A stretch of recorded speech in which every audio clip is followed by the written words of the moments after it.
Selamat pagi jemaat GKJ Karangasem yang terkasih. Kembali lagi kita dalam program Majelis Menyapa Ragi Roti. Sebelum kita mendengarkan dan merenungkan firman Tuhan, marilah kita bersatu di dalam doa. Ya Allah Bapa sumber kehidupan, kami mengucap syukur karena atas berkat dan karunia-Mu kami dapat bangun pagi dan kami dapat melanjutkan aktivitas kami seperti sedia kala di pagi hari ini.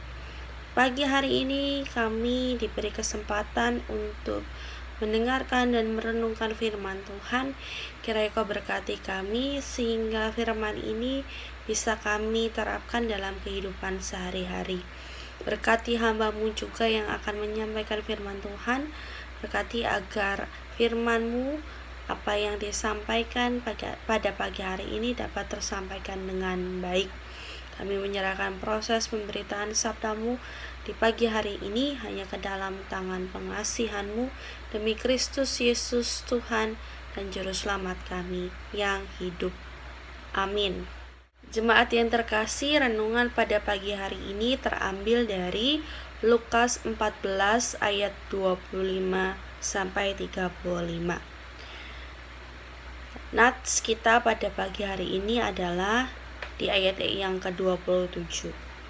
Barang siapa tidak memikul salibnya dan mengikut aku, ia tidak dapat menjadi muridku.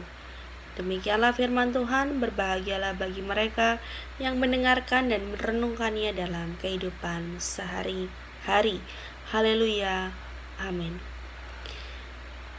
Jemaat yang terkasih, ketika kita memasuki masa-masa pemilu, menjelang hari itu pasti kita sebagai masyarakat akan disuguhi dengan berbagai macam janji oleh para politisi yang berkompetisi dalam pesta demokrasi tersebut.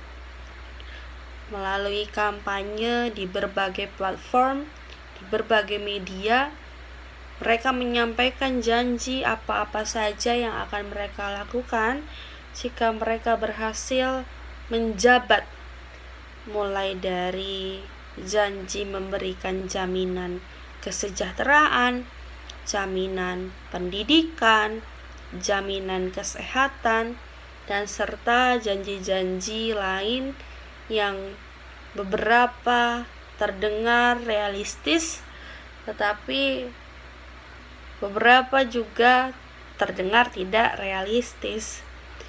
Tidak sedikit pula politisi berusaha menarik hati masyarakat dengan membagi-bagikan uang tunai, membagi-bagikan sembako, dan produk-produk yang lainnya agar tampak baik, dan sebagai balasan mereka akan dipilih oleh masyarakat.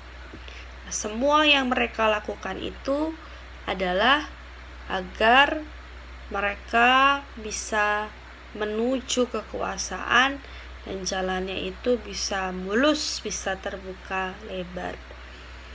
Jika kita mau lihat hal-hal yang demikian memang berbanding terbalik dengan apa yang dilakukan Yesus.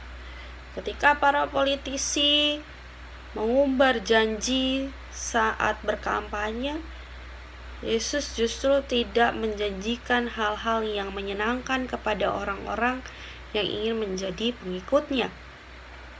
Yesus bahkan berkata dengan tegas bahwa setiap orang yang mengikutnya harus bersedia melalui jalan penderitaan, via dolorosa, dengan cara memikul salib bersamanya.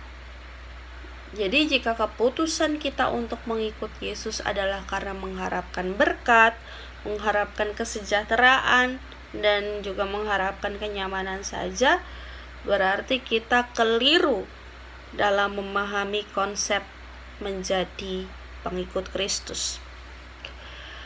Nah, jemaat yang terkasih, bersedia memikul salib berarti kita mau berkorban baik secara fisik, secara waktu, tenaga, bahkan mengorbankan hidup kita untuk memberitakan kebenaran Injil. Jika saat ini kita saja masih enggan memberitakan kebaikan Yesus karena takut dijauhi, takut dikucilkan, takut kehilangan waktu, bersenang-senang karena sibuk melayani Tuhan lewat berbagai macam kegiatan gereja, takut kehilangan kebebasan untuk hidup dalam perbuatan dosa, pertanyaannya, masihkah kita layak menyandang predikat sebagai murid Yesus? Jemaat yang terkasih, keselamatan adalah anugerah yang diberikan oleh Allah secara cuma-cuma bagi orang percaya. Namun pertanyaannya lagi, saudara, apakah anugerah itu adalah suatu hal yang murahan sehingga kita boleh meresponsnya dengan sikap pasif dan tidak berbuat apa-apa setelah menjadi muridnya? Apakah anugerah adalah bersifat yang demikian sehingga kita bisa berbuat seenaknya menjadi pengikut Kristus?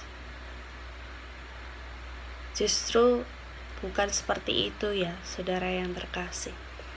Jika kita tidak bersedia memikul salib seperti yang Yesus minta, maka otomatis status kita sebagai murid Yesus pun juga akan hilang.